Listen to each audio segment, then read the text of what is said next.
The following podcast contains strong language and adult themes and is intended for mature audiences. Listener discretion is advised.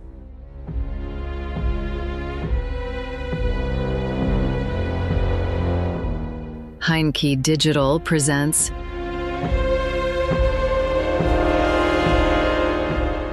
The Mark.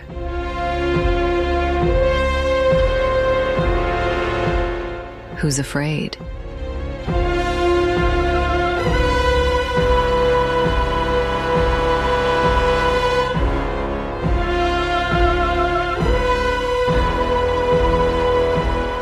An audiobook podcast by Christian Heinke.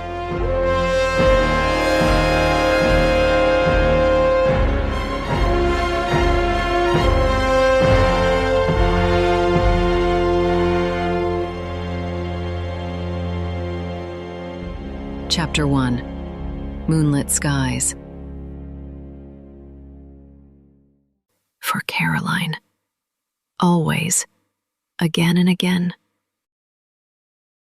The reign of the animals has begun. Albert Camus, 1939. Prologue. The floor and walls of the Junkers K-45 cargo hold vibrated with the roar of the engine, a soothing rhythm that gradually helped Wilhelm Korber relax. It was hard to believe they had achieved their goal. He had always been confident in his theory, but he never imagined he would validate it on the very first expedition to Alaska. If all went well, they would land in Seward in a few hours. From that small port, a long journey back to Germany awaited them, marking their final farewell to this frozen wasteland at the edge of the world. Korber's limbs ached, and his toes and fingertips still felt numb from the cold. He looked forward to returning to civilization and longed for a hot bath. The stench around them was unbearable. Equipment and clothing were musty and damp, carrying the odor of the sled dogs chained at the back of the hold. Another foul smell reached him from the bow. Althyn sat by one of the small windows, staring into the icy distance, contemplating whether to light one of his foul-smelling cigars. Everyone celebrated their success in their own way. Korber opened the narrow steel box where he kept his notebook and began a new entry. November 13, 1936. Success. After all the hardships and Eisner's departure, we are now on our way back to the Reich. Our cargo is in the best of health.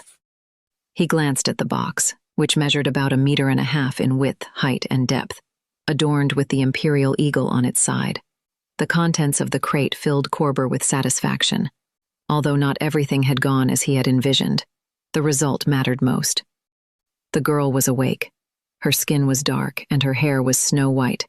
He estimated her to be around 12 years old, peering through one of the small holes they had drilled in the top third of the crate to prevent her from suffocating. Her dark eyes met his with a probing, emotionless gaze. She shared a certain wildness with Althyn, he thought. Well, is it behaving? Althyn asked, suddenly appearing next to him. Korber jumped in surprise, trying to mask his reaction, but the satisfied grin on Althyn's face suggested otherwise. Why so nervous? Althyn patted him on the shoulder. In Berlin, they'll celebrate us as heroes. We'll see. And I'm not nervous at all. To prove his point, he closed the cassette and his notebook, but Althyn continued to grin. Well, in that case, Professor. Althyn took his cigar stub, poked it through one of the crate's holes, and pressed the embers onto the girl's skin. She howled in pain, her cry resembling that of an animal. Korber recoiled at the smell of burnt flesh.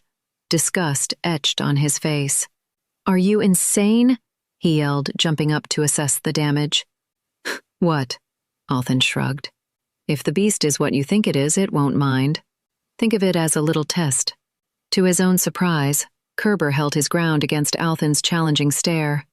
I guess you still don't realize what we have here, do you? Kerber's face flushed crimson. Althyn glanced at the girl. A smelly Indian cunt? His cold water-blue eyes scrutinized Korber as he toyed with something in his gloved hand. Korber quickly snatched it away. Where did you get that? Althyn simply gestured to the crate with a nod. Had it with her. Korber studied him. She wore it around her neck. He examined the item. A stone amulet on the leather band. The stone appeared unremarkable, a polished hematite shaped like a star, its points connected by fine white lines carved into the surface. "Why did you take it from her?" He looked back at the crate. For the first time, the girl displayed a human emotion. She smiled, cradling the burned spot on her skin. "This item looked too Jewish to me." Korber was incredulous at Alphen's ignorance and shook his head. "God, Alphen, that's a pentagram, a pentagonal star. A Star of David is hexagonal." Did this fool truly believe a Native American girl would wear a Jewish symbol? Angrily, he held the amulet in front of Alphen. The latter's face remained impassive. "I absolutely know the difference between a pentagram and a Star of David. But do you really want to risk that the Reichsfuhrer, or worse, our beloved Führer himself, might misinterpret it?" He opened his hand and waited. Alphen was right. The risk of misinterpretation was too high, especially at such elevated levels. They had already pushed their luck with this operation, and he thought of Eisner. With a sigh, he handed the talisman back to Alphen, who snatched it and tucked it discreetly into his breast pocket. Suddenly, a whimper emanated from the crate, prompting both men to exchange worried glances before rushing to look inside.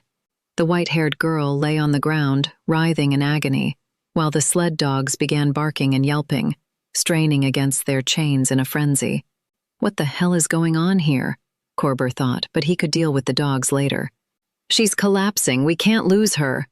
He frantically searched for something to open the box.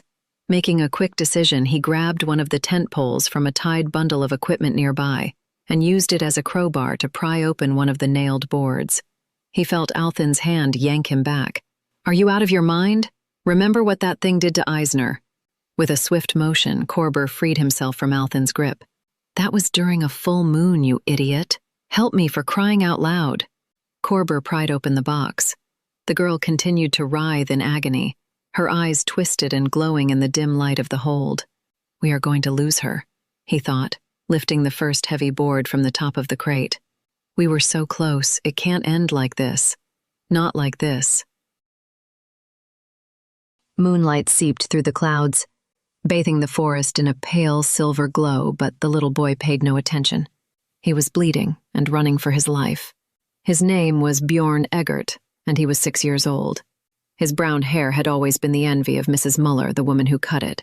Björn remembered how she would stroke his hair after each trim, gazing at his reflection in the large mirror beside the chattering women who gossiped with their hairdressers about the latest trivialities of the town.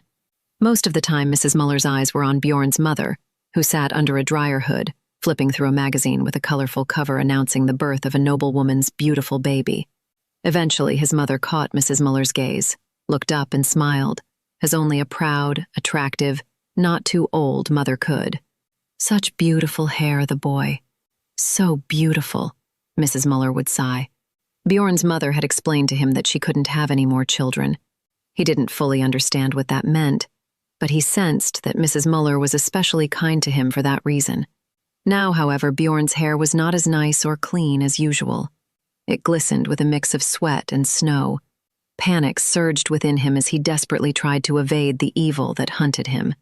His narrow chest ached from running, and his lungs burned with effort. Panting, he expelled little white clouds into the winter night, imagining himself as the enchanted toy locomotive from one of his storybooks. He wore only dirty underwear and a pair of small tan socks that had once been white, now stained and wet from the snow. The print of Bart Simpson on a skateboard was barely visible. His bright yellow face faded to sepia. Björn felt he could go no further. His body had reached its limits. He might not make it. He needed to rest for a moment. He stopped and listened, hearing only his own panting and the pounding of his heart. Was there another sound? The dry scrape of claws on snow, perhaps? No, only the soft sound of snowflakes falling. He couldn't remember the last time November had brought this much snow to Lüneburg. Everything felt wrong. Christmas was only weeks away.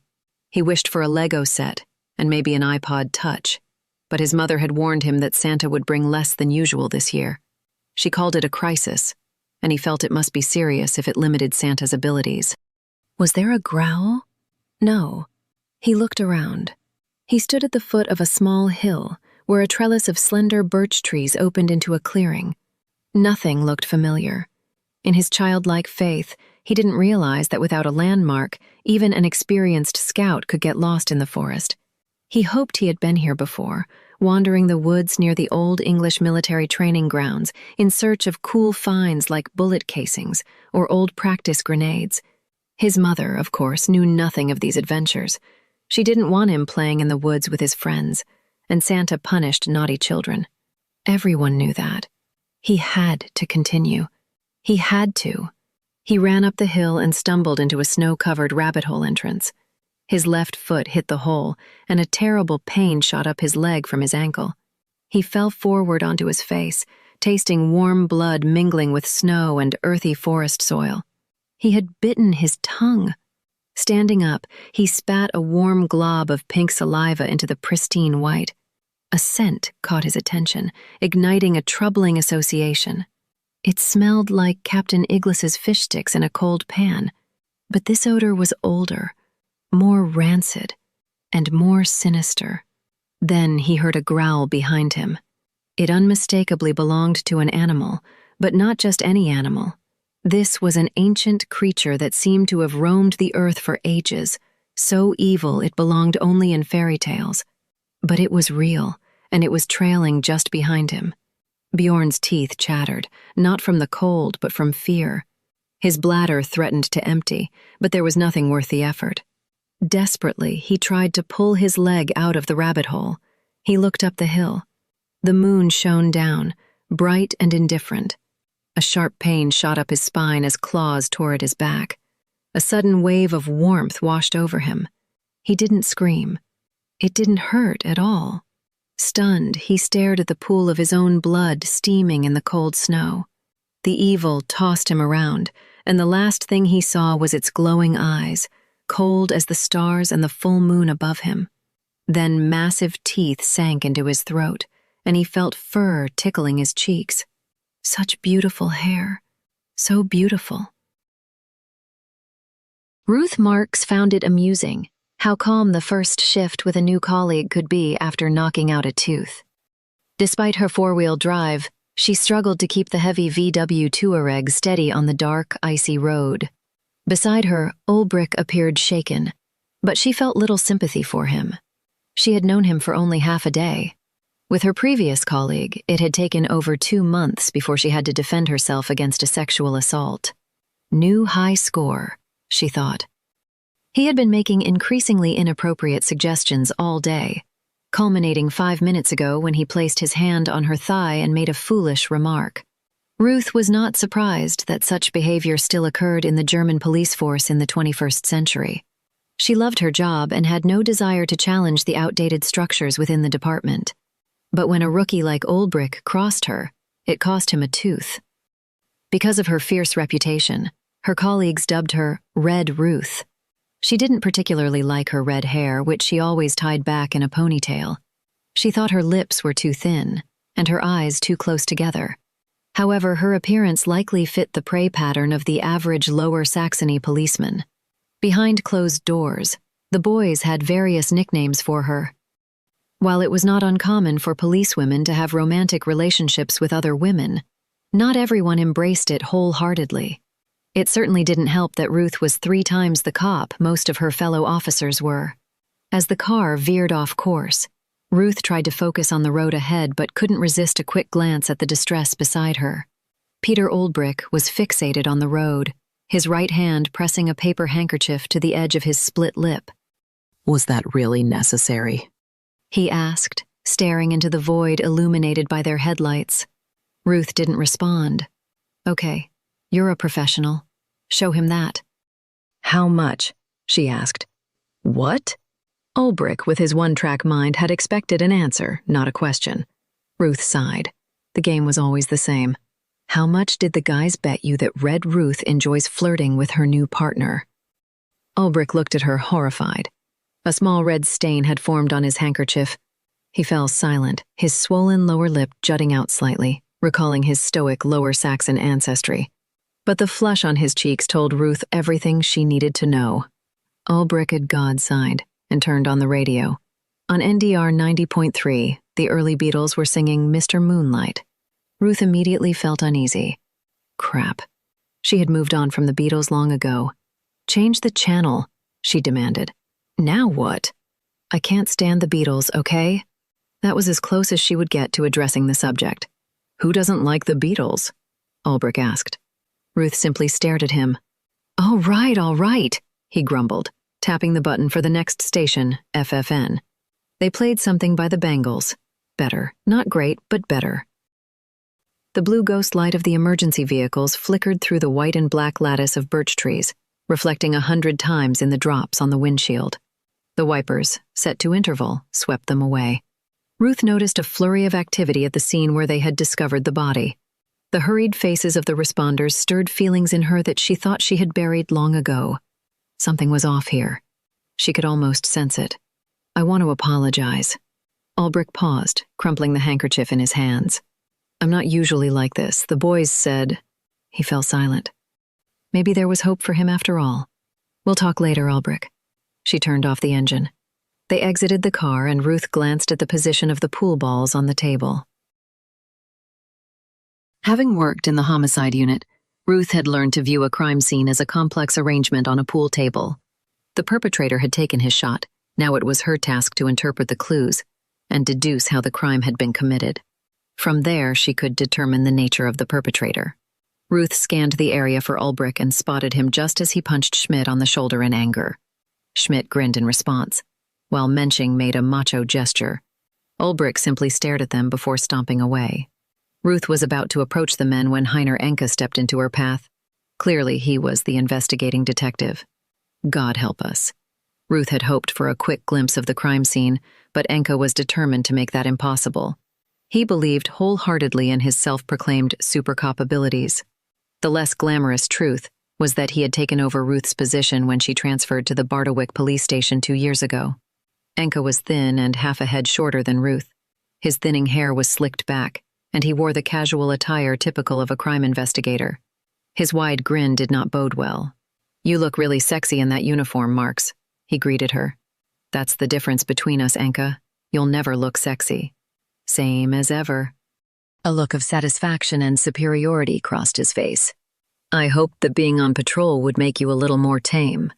Enraged, Ruth stepped toward Enke, but he halted her by placing his flat hand on her chest. She clenched her fists, bracing against him, but he stood firm. Marx.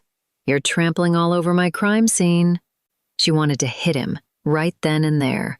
In that moment, she didn't care about potential disciplinary action. Just then, someone from the forensic department called Enke's name. He smiled at Ruth and withdrew his hand. They need me, he said, making a shooing motion. Be a nice girl and watch your step. With that, he left her. Watch your step. What was that arrogant jerk thinking? Just as she turned around and took a step forward, she inadvertently kicked something hard that the snow had concealed. It felt peculiar. She glanced toward the area where the body had been discovered. Halogen headlights illuminated the scene about 10 meters ahead, with Enke trying to look important in the brilliant backlight. Had forensics missed something? Using her boot as a shovel, she freed the object from the snow. It was elongated and stuck in an old rabbit hole, likely just a branch or a root. Nothing to worry about. She crouched down and pulled it out with her gloved fingers. It was a child's shin bone. The ends of the fibula and tibia protruded from the pale flesh. She pulled the stump all the way out. The leg must have been torn from the body with tremendous force. A sock remained attached to the small foot, a faded cartoon character faintly visible on its surface. Through the snow in your socks. God, you must have been so cold, my little one, Ruth thought. Shock washed over her like a rush of cold water. Everything she had suppressed for the past 2 years surged to the surface, gripping her by the throat. Leonie's empty coffin. The tiger duck made of yellow and black cloth, half covered with soil and a few flowers. Marie's bitter look at the grave. Leonie's joyful laugh. Her beautiful face. The scent of summer. Marie sleeping in her arms when life was still good and whole. I will scream. I will scream because it is back. It has found me and caught up with me, and now I'm going crazy. Oh, please, God. In a daze, she watched Ulbrich vomit violently. That's okay, she thought. She was almost following his example, but only almost. Don't lose control. It won't bring this child back. Leonie won't be returned to you, and Marie doesn't hate you any less. But it's back! It's back! It's all back! She inhaled the cold air. Schmidt approached to help her to her feet. She nodded her thanks, but then her stomach rebelled and she abruptly pulled away, trying to leave the crime scene quickly. Do not contaminate the scene with your DNA. Do not contaminate the scene with your DNA. Do not contaminate. She almost made it. Then, almost gratefully, she felt her stomach contents surge up her throat, sharp and burning like acid. For the first time in 20 years, Ruth Marx vomited at a crime scene. Later that night, Ruth sat in her small office at the Bardewick police station. This independent community, located north of Lüneburg, was gradually being absorbed by the city. For now, however, Bardewick maintained its own police station, where Ruth Marx served as chief. The station's interior felt like a relic of the past, resembling the dreamy backdrop of a TV cop show. The detective never advanced in rank, and the deputy had to fetch the patrol car for him. Wooden shelves were stacked high with files, while gray Siemens telephones and old cigarette smoke-stained wanted posters adorned the walls. Some of these posters still featured members of the RAF, long since outdated. The computers were equally antiquated, many donated by colleagues. Ruth pushed aside a pile of current files on her desk and stared at the screen of her personal Apple laptop, illuminated by the dim light of her old metal desk lamp. BYOD, bring your own device, was the latest trend in the business world. But at the Lower Saxony police, it was a necessary evil for getting the job done.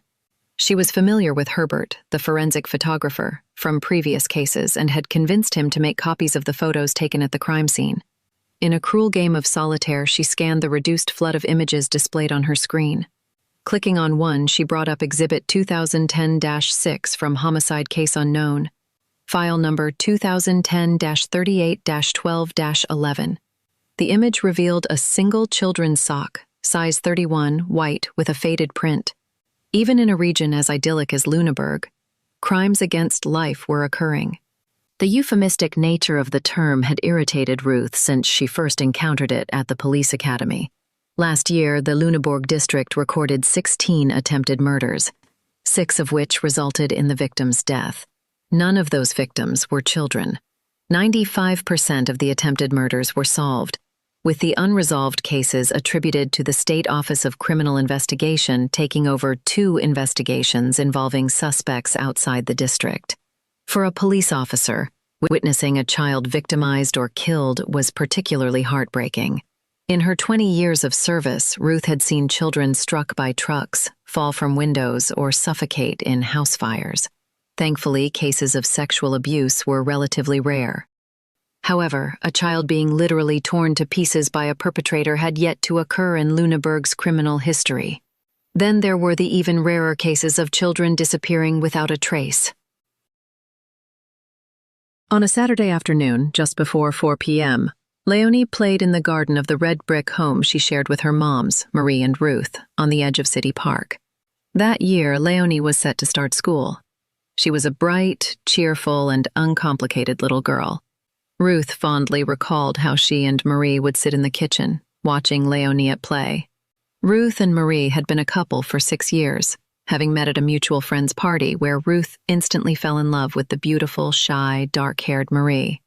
At that time, Ruth had just become a chief inspector, while Marie was finishing her PhD in biology. It took Ruth a few weeks to realize that Marie was a lesbian like herself. Marie had previously been married to her husband, Volker, for 7 years, but he left when Leonie was born to pursue his passion for archaeology in eastern Turkey. After those initial uncertain weeks, it took another 2 months for Ruth and Marie to begin their relationship. For Marie, Ruth was her first girlfriend since her student days. Soon after, the 3 of them moved into the red house on Udelzenerstrasse, located across from the higher administrative court and near the MTV sports field. Leonie always pronounced it MTV. As for her, MTV was no longer just an abbreviation for a men's gymnastics club, but rather the name of an aging music station. As Ruth dried the dishes, She looked up and noticed Leonie was no longer visible in the garden. It was a warm, beautiful summer day. Ruth turned to Marie. "Did you see her?" she asked. "She must have gone to the park. The hole in the fence had been on their to-do list for a long time." Marie's tone was calm, but her worried expression told a different story. She was baking a cake, wiping sweat from her brow, with dough stuck to her fingers. "Can you go after her?" Marie asked. Ruth nodded with a smile, pinching some dough from the bowl. "Hey." Years later, Ruth would still reflect on that moment. It had been perfect, pure happiness. Ruth stepped outside and squeezed through the narrow gap in the fence that separated her yard from the city park. She stood on the sandy path running parallel to the backyards and looked left and right, but there was no sign of Leonie. "Leonie?" she called out. That child was probably in the meadow again. Leonie had become infatuated with Mr. Berger's Cocker Spaniel, which he often walked in the park. What was its name again? "Hitchcock!" shouted a voice from the wide tree-lined lawn before her. Hitchcock, right. Ruth thought it sounded more fitting for a pug as she approached Jürgen Berger, a lecturer in applied cultural studies at Leuphana University. Ruth, who had never pursued higher education, held a healthy skepticism toward male academics like him. In her experience, 3/4 of them couldn't find their asses with both hands and a flashlight. Berger certainly fell into that category. Ruth paused, shielding her eyes from the afternoon sun with her hand. Berger, a man in his late 40s, scanned her body. She wore jeans and a simple tank top that revealed her belly, enticing enough for a humanities scholar. She didn't mind his gaze. She'd heard from Marie that Berger's wife had recently left him. "Have you seen Leonie?" Ruth asked, breathless. "No, not today," he replied, his assessment complete. His expression shifted to one of serious concern. "Has she run away?" "She's probably just wandering around, but she knows she must always check in." "Children," he said, though he had none of his own. "Something's wrong," Ruth muttered under her breath. "Listen, I'll take a walk around the tennis courts and let you know the minute I see her." "That's very kind of you. Thank you," Ruth replied. "Do you have our number?" she asked. "I think I have Marie's cell phone number." He checked his own phone. "Yes, I do. Here it is." After saying goodbye, he headed toward the tennis courts. Ruth made her way back to the northern part of the park, known as New City Park, and approached the duck pond. She asked a couple of young mothers who were feeding the ducks with their children if they had seen Leonie. They shook their heads and scrutinized Ruth's casual appearance. She can't dress properly or take care of a child. Ruth left them behind and continued walking north. Ruth first heard the gentle, rippling sound of the fountain. Suddenly, Leonie's little face flashed in her mind beneath the water's surface. It had happened before, small children drowning in shallow garden ponds. She's almost 8. Have a little faith. Still, she ran as fast as she could. The pool measured only about 7 by 5 feet, with a fountain shooting up from its center. At first, Leonie had imagined it was a whale trapped in concrete. Marie and Ruth had spun a bedtime story about the brave Leonie who freed the little whale and rowed it back to its parents in the North Polar Sea. Ruth quickly scanned the shallow water and the rectangular drain in front of it. Nothing. Good. One less thing to worry about. Yet unease gnawed at her. Leonie hadn't just vanished. How long had she been searching? 5 minutes? 10? Maybe Leonie was already home. She dashed back to the house, but Leonie was not there. Together with Marie, she systematically searched the park and the surrounding area. Still, there was nothing. Marie called Leonie's friends from kindergarten while Ruth alerted her colleagues on patrol to be on the lookout for Leonie. But Leonie Weber had disappeared without a trace. Ruth first noticed Ulbrich when he cleared his throat, drawing attention to himself. Had she been crying? She quickly checked her cheeks. No, all clear. Peter Ulbrich held 2 steaming mugs of coffee. In the backlight, he could easily be mistaken for a handsome man, tall, well-built, with blonde hair and blue eyes. He quietly handed Ruth one of the mugs, which featured a talking hemp leaf, asking if the user wouldn't like to get high. Ruth looked at Ulbrich, questioning. "Oh, this is mine. It's from my buddies. They thought it was funny because I'm a cop and—" He trailed off, scratching his head in embarrassment, and glanced at her laptop. "Nice one." Ruth nodded and closed her laptop, not wanting Ulbrich to know she had been looking at crime scene photos. "Expensive?" he asked. Confused, she replied. "What? Oh, it's a used one." Ulbrich nodded, and an awkward pause followed. Finally, he mustered the courage to speak again. I want to apologize again for my behavior earlier. I don't know why I got involved in that stupid bet. She silenced him with a wave of her hand and gestured for him to sit across the table. Blushing, Ulbrich sat down. Apology accepted, she sighed, realizing it was her turn to speak. I also want to formally apologize for attacking you. I overreacted. Sorry. No, you're not. I really deserved it, Ulbrich replied, looking into her eyes with genuine concern. Restart, he asked, extending his hand. Ruth glanced at his hand, then at Ulbrich. Finally, she smiled and shook it. Restart. Ulbrich looked at the report on Björn Eggert's leg that Ruth was about to write. Some shit, huh? We don't get to choose it. Ulbrich clearly wasn't as clueless as his earlier actions suggested. Do you have any idea if there were any other clues? If there were, tonight's snow covered them. This year, of all years, climate change had taken a break in northern Germany. Normally, November in Lüneburg was just a colder version of April, North German dreary weather. But this year, snow had arrived in early November and lingered. The forester found the body while inspecting the deer feeding grounds. He has made his statement. He lightly touched his tongue to the gap in his teeth, took it and sent him home. You think that's okay with Enki? Sure. Of course it was fine for Enki not to talk to a witness in person. Enki was an idiot. Did we get any reports of missing children? No. The day before yesterday, 3 boys got lost in the woods near Hitzfeld, but were home a few hours later. Would you do me a favor? Sure. Could you check what the colleagues at the homicide division have come up with? Ulbrich hesitated, then nodded. I think that can be done. Silence fell again. Ulbrich looked at her questioningly before finally saying, Okay then. He stood up, spilling a little coffee from his cup, and pointed at hers. Keep the cup for now. I mean, as long as you need it. He was kind of cute, she thought with a grin. Ulbrich left the office. Suddenly she felt an overwhelming sense of loneliness. Maybe she should call Selena. She was the closest thing Ruth had to a friend. No, you're a big girl. You can do this by yourself. Then the tears finally came. Ruth Marx cried for the dead, unknown child, for the missing Leonie, for her lost love for Marie, and for herself and her struggling life. She cried until her lungs burned, and she had no strength or tears left from exhaustion. Slowly, she began to feel better.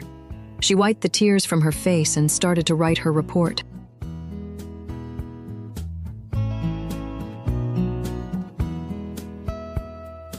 Moonlight winding, snow so white, heart is pounding tonight, running through the trees, fear in his eyes, evil stalking under moonlit skies.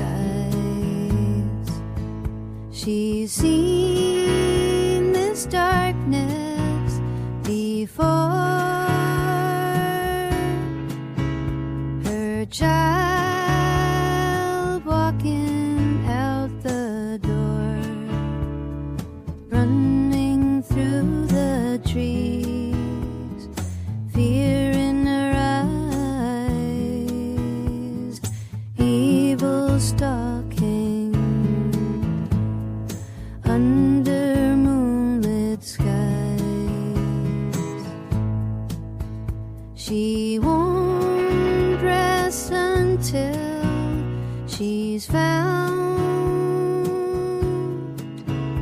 the truth buried in the ground, running through the trees, fear in her eyes, evil stalking under moonlit skies.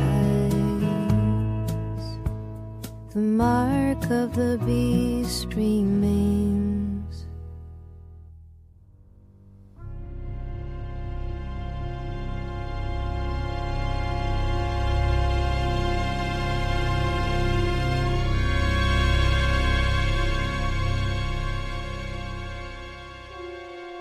Thank you for listening.